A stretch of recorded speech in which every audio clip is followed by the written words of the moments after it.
Hey everyone, this is Elenbaas from Nightlight Astrology, and today we are resuming our series on parenting tips for each sign of the zodiac by taking a look at Libra children and some parenting tips for all of you who have Libra children. Now, this could be kids who are Libra rising, kids who have a stellium of planets in Libra, sun or moon in Libra.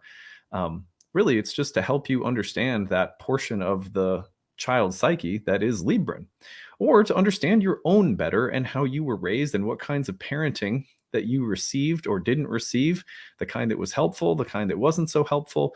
I think this series can really be for the inner child in all of us, and as well as people who need some parenting tips. I, for many years, have occasionally done readings for people who ask me advice on how to work with their kids and the zodiac placements in their kids' charts. And as a parent myself, I think this series is could be useful for anyone who's a new parent, or whether your kids are grown, or whether you want to reflect back on your own childhood. So if you haven't seen all of the previous episodes, we've gone Aries up to Libra so far. We have the rest of the signs to go, but you could go back and listen to the previous signs if you want to hear what we've said already in the series. Before we get into it, as always, don't forget to like and subscribe. If you want to, share some of your comments and insights about being a Libra or about parenting Libra kids, because the wisdom that you guys have been sharing has been really awesome over the past episodes. If you want, you can find a transcript of today's talk on the website, which is nightlightastrology.com. I'm going to take you over to the website right now because, as you guys know, we have just under a month left. I think there's 3 to 4 weeks, something like that, until the new program starts.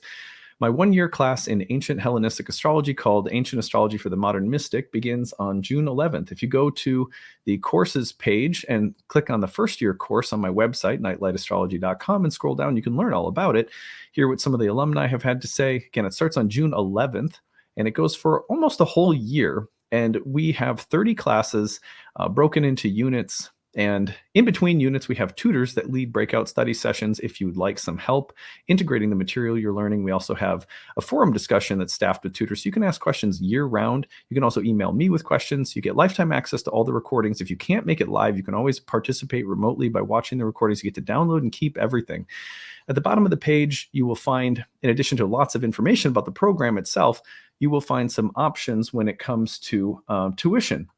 So you'll see at the very bottom of the page, you'll see the early bird payment, and that is going to, whoops, here we go. Here's my pen. That is going to save you $500 off. If you want, you can spread the tuition out over 12 months with a payment plan. And then we also have need-based tuition assistance. Those are filling up rapidly, so make sure that you apply if you haven't already. Check out the need-based tuition option if you want to take one of my courses but can't quite afford the price point because of your life circumstances. See if you can qualify for that. Just click the Apply Now button. Tell us your situation. We'll be glad to work with you. We want to make sure that people of all different income ranges feel really welcome to study astrology.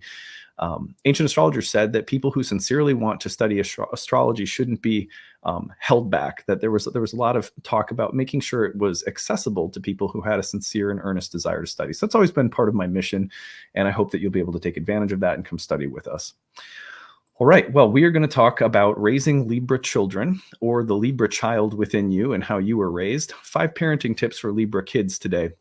And these are in no particular order. I don't rank them, with the number 1. I just put 5 ways of supporting our Libra kids in this case. And I frame them all in terms of support. Here's what we want to support the development of. Most of the time, I think that what happens, at least I see people coming into readings like this saying, how do I deal with this problem that my Leo has, or this problem that my Libra has, or whatever? The problem with framing our kids' astrological traits in terms of the problems with them and how to get them into almost like an optimal expression is that most of the time the problems are actually the problems stem from our inability to understand the archetype. And the archetype of the sign, of the placement, and what it's seeking to express, learn, and explore throughout a lifetime. Now, there's not just one thing that a sign means. It's like a bouquet of different archetypal ambitions that the sign represents that we want to explore throughout a lifetime, that the soul is needing to actualize itself as it explores a lifetime along the themes, archetypal themes of the sign. So for Librans, the ones we're going to explore today, I've tried to break it down into 5 that I think are really, really important to sort of get to the heart of the sign of Libra and how we can support these themes, and also how they can get distorted, and how we can reframe them or just help our kids make little adjustments if necessary. But it all stems from understanding first, rather than thinking that there's a good and bad Libra or something like that. Well, anyway, number 1, support the exploration of fairness, beauty, and balance. This is a masculine air sign, but also the sign of Venus. So, Venus, Aphrodite, in the ancient world was associated with justice, with fairness, with beauty. A lot of the times people think of the goddess only in terms of, sensual themes like touch and romance and love and, the feeling of your bare feet on the earth in spring or something, or the smell of an apple pie wafting through the air. These are very, like, you could say, these are the sort of quintessential worldly goddess themes. But you have to remember that for the ancient Greeks, who, and by this, the ancient Greek world that practiced astrology, Venus was also associated with the kind of beauty that represents a well-ordered or well-arranged cosmos. For example, there was a word in ancient Greek philosophy called harmonia, and this is sort of loosely a Venusian word, and it means a well-arranged whole, so that all of the parts are working together, almost like the study of feng shui, or the study of Vastu I think it's called Vastu in Indian philosophy, which is the study of how a room comes together to be both functionally and aesthetically whole. How is it serving the right flow and balance of energy for the right purpose of the room, and so forth. Venus was not just associated with sensual beauty, in other words, but with almost like an architectural beauty that was inherent in the cosmos itself. So that truth, beauty, balance, symmetry, and orderliness were all part of what Venus could potentially represent as the ruler of Harmonia. And so Libra is a sign that embodies the sort of masculine Libra. It's a little bit more, or the masculine Venus, in the sense that it's a little bit more abstract. It's about, in an ideal sense, is everything balanced and beautiful? For example, the organization of society along moral, ethical, and legal lines that support fairness and equity and the equal rights and the upholding of the dignity of all beings, in a sense of community and beauty. This would also be Venusian, and this is very Libran.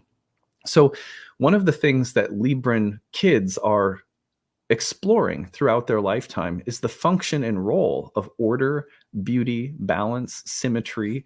And so the need to organize one's life environment, to take a particular interest in the social dynamics of life and how they are arranged, that's key to how a Libran is understanding themselves and understanding their place and role in the world and understanding the world itself. Now, one of the things that goes along with this is whether or not the level at which we are exploring those themes is merely superficial, or also gets into the heart of much more deep and penetrating themes. For example, Libra is the sign that ushers us into the underworld of the solar year, into the darkness. And it had associated with it the idea of judgment, the judgment of the soul upon death and entrance into the underworld. And justice is often blindfolded. You see the images of justice with the blindfold on, personified. This image is really important because you could, for example, have Libran characteristics that are concerned with the arrangement of things that looks nice, but in merely superficial ways, or in ways that just reinforce vain self-interest. Does this look nice? Is this all arranged nicely? And I can't stand it if things look like they're out of order, or they don't look sort of pristine and perfect socially. But that's not really balance. That's not really beauty. That's not really, fairness in a sense. Sorry, my phone, I forgot to turn off. Let's just turn this off. So one of the things that we're doing for Libran kids throughout a lifetime is we are helping them to explore themes of fairness, beauty, balance, but we're encouraging that to be something that's developed philosophically, morally, so that has real depth to it. And so it is quite natural for Libran children as they go on throughout life to play around with different levels of what constitutes fair, beautiful, balanced, orderly. Makeup would be one level of it. The social sense of cohesion in your social life at school could be another component. But we want, as we don't want to, just because, for example, Libran kids might get more concerned with popularity and social poise and, how nice does my social life look? Do I feel like I belong? So but and so there could be a sense at which we start thinking, oh, they're concerned with the superficial appearance and whether things kind of look nice or not. But actually, it is very, very normal for the Libran lifetime to progress along those lines and to move from concerns that are somewhat superficial into deeper and deeper levels of what constitutes beauty and balance in the entire cosmos. So Libra is a sign that you can't look at, like, it's very natural for the 20s, the 30s, the 40s, the teens to look very different in terms of what the concerns are when it comes to balance, beauty, orderliness, etc. And it progressively gets deeper because the sign, as it progresses, when the sun is going through it, progressively gets darker and moving into the underworld. And so it is very, very normal and natural for there to be somewhat superficial topical concerns about how balanced does my bedroom look nice? Does my makeup look nice? Are my friends are my ducks all in a row socially? And as life goes on, when the soul starts to realize that this is just layer one, it will go deeper and it will start asking deeper questions about what constitutes beauty and balance. And the vain superficial piece will be replaced with a much deeper, more penetrating or probing interest in what constitutes beauty, balance, and order in the entire cosmos and within the soul as the metaphorical blindfold goes on.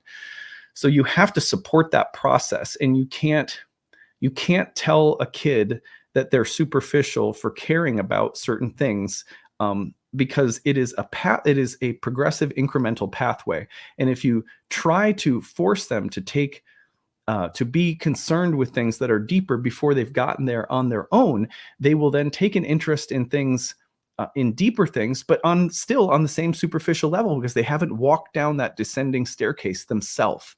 So crucial to the process of deepening concerns about fairness, beauty, balance, etc., is the ability to move from topical things down the stairway into deeper, more unconscious or mysterious things. All right, so just remember that. Number two is to support the gift of seeing both sides. Saturn is exalted in the sign of Libra, and Saturn was the ruler of oppositions. One of the things that is very common for Libran kids to do is to find themselves in life, sometimes in triangulation dynamics, where they will feel like they're in the middle of two people who have very different worlds that they live in.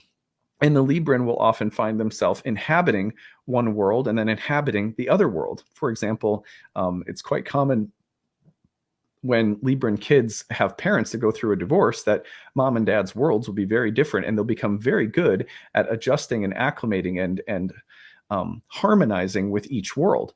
But then what happens is that while the gift of being able to understand different dynamics socially and to be fluid and graceful in their ability to adapt socially, which is a real Libran gift that we want to support, that's something you always want to support, is the ability that the Libran has to adapt socially. But the number three piece here that's really important is to support the process of choice.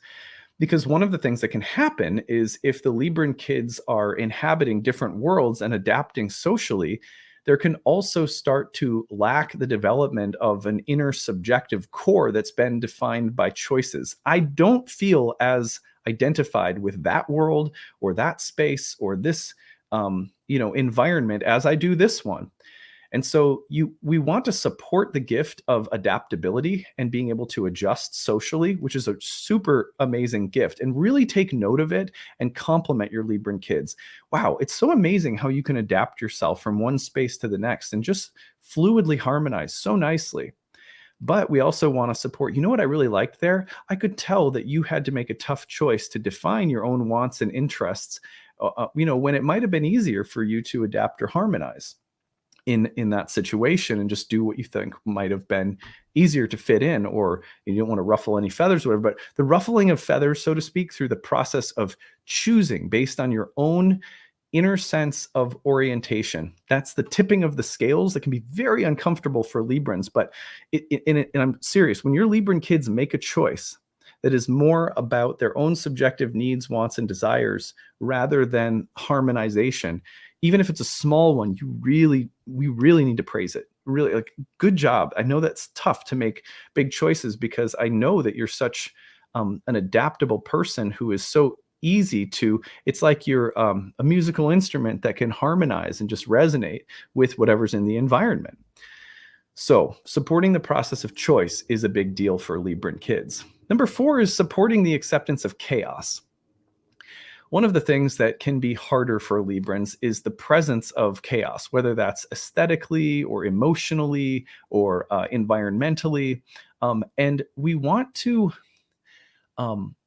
almost just when chaos is stepping up, give our kids tools for not needing to organize it or make something of it or immediately try to control it. Because this is a very controlled sign. It's a Venus ruled sign, but don't forget it's the exaltation of Saturn, and it's an air sign. And so while it looks very fluid and adaptable, a lot of the way that Librans work is rooted in control. Even if the control is like musically speaking to keep a beat, or to be constantly adjusting and harmonizing so that there's a feeling of order that's always present. But underneath this is one of the life's most important missions for Librans, which is the encounters with chaos, with the wild feminine yin that is primordial and sort of disorganized, but deeply fertile and creative, but not yet controlled, not yet put into form, or tends to deconstruct form in favor of uncertainty and sort of a wild potentiality. So even when you see your Libran kids just going off script, allowing a little bit of creative chaos in, or encountering it and having a hard time, take a few extra beats to praise that acceptance of chaos or working with chaos, or take a few extra beats to talk about what did that feel like to you.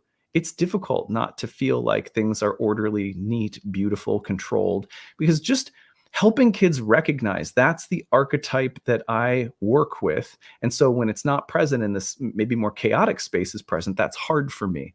Just the awareness that that's a thing can be so liberating, can be so helpful, because a lot of what we deal with as creatures that are lived by and live through archetypes is the inability to articulate that we're doing so, that we are living with archetypes. And once you know that you are, and you know what you like, and you can express when you're uncomfortable because something's falling out of sync with the archetypes you're familiar with or that help you stay sane, you immediately have a reflective space that's much healthier than just starting to spin out, because all archetypes relate to one another. So we can start asking, how do chaos and order relate to one another?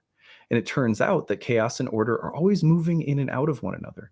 And if a Libran can understand that and invite that into their life as a healthy part of the harmonia, the greater cosmic order, it's a totally different story, right? Because then it's, in a sense, even though there's chaos, we understand chaos as a relationship to harmony.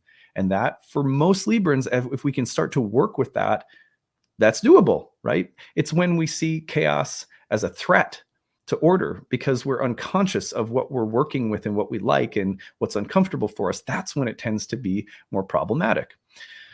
Well, last but not least is to support the lightness of the heart. Remember in the Egyptian image of the underworld, when the soul is being judged in the afterlife, this is a common image associated with Libra and the scale of the balance and the scales of justice, is that the heart is weighed against a feather. Well, there's no possible way a heart is going to be lighter than a feather. So we have to be talking about some esoteric principle.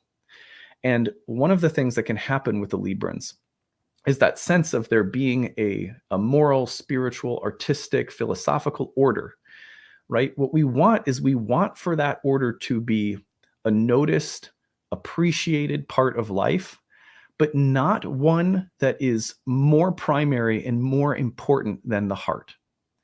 Because at the end of the day, the beautiful arranged order of the cosmos is here it's here as a support for the heart and its life, its intimacy, its love, its creativity, its learning and growing.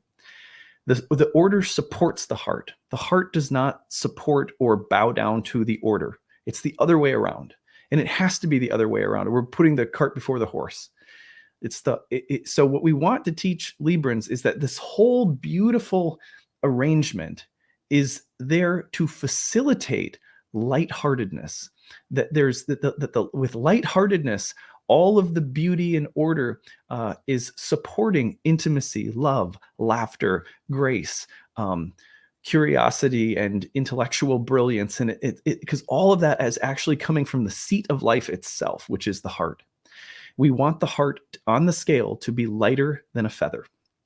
And the feather is a instrument of air, right? And so all of the instruments of the mind that can help us to perceive and appreciate the order, and just as a trained musician who understands rhythms and musical scales and chord structures and progressions, I'm thinking of as a guitar player, right? You understand all of those things, but what do?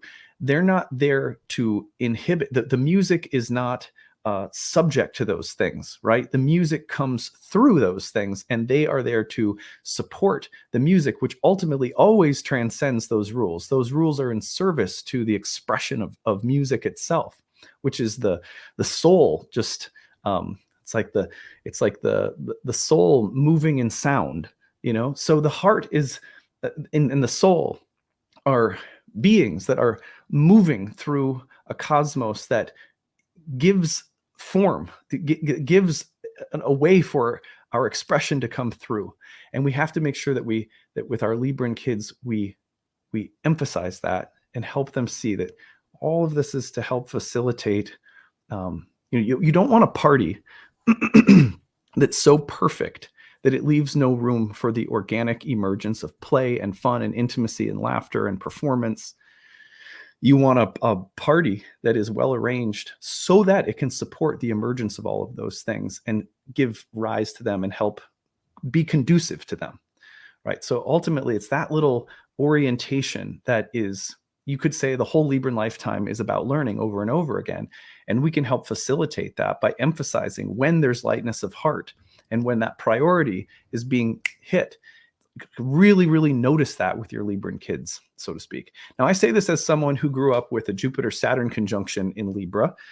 That's my claim to Libran fame, but I am not a Libran per se, and neither of my kids have strong Libra placements. And interesting, I find it interesting that there's like I would say in the constellation of my greater family, in my wife's side of the family, there's some people who work in the law, in the courts and the justice system and stuff like that. And there's a lot of Libran placements there too. So it's interesting. And I might have to spend some time talking to those family members on my wife's side and asking them about what was your experience growing up like as a Libra. So anyway, I hope that this was useful for all of you. And I'd love to hear your feedback and your own thoughts and advice for Libran parents or Libran children or the Libra child inside. This has been a fun series. I can't wait to keep going with it. We'll be looking at Scorpio next time, and I look forward to more soon. Take it easy, everyone. Bye.